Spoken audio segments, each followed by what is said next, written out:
Morning gentlemen, today I am going to give some information about the Uniform Civil Code. Uniform Civil Code is a common set of rules which is applicable to all the major religious community living in India, which include the areas of marriage, divorce, maintenance, adoption, succession and inheritance of the property. There are multiple personal laws governed by different religious communities. For example, for the Hindus, the Constitution has made the Hindu Marriage Act of 1955, then Hindu Succession Act, then Hindu Minority and also the Guardianship Act, then Hindu Adoption and Maintenance Act of 1956. And for the Muslims, the Shariat law of 1937 governs the matters of all Indian Muslims living in India.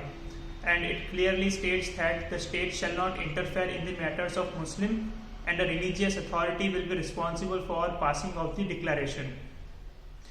And the resolution will be based on the Quran and Hadith.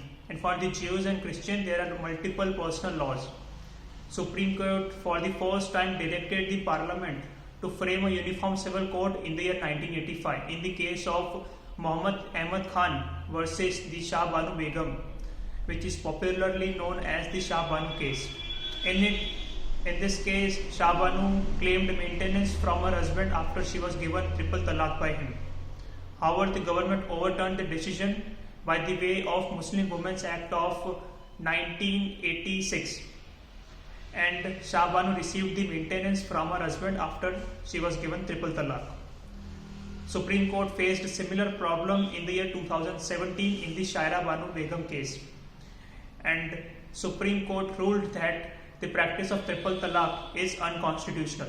There is a need of uniform civil code because personal laws in India increase communalism. It also leads to discrimination among different peoples of different communities, also between the two genders.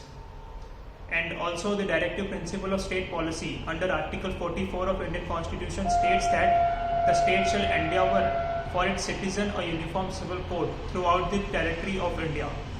Goa is the only state in India which follow uniform civil code with the name of Common Family Law, which was introduced by Portuguese in the year 1867, and it still exists. There are multiple merits of uniform civil code.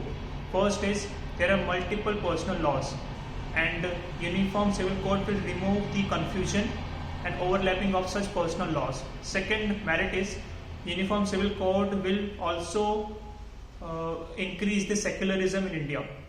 And the third merit is uniform civil code will liberate the women from the patriarchal domination and will also increase right to equality and liberty. Coming to conclusion, uniform civil code is a great concept, and just like Goa, it also be implemented throughout India. Thank you, gentlemen.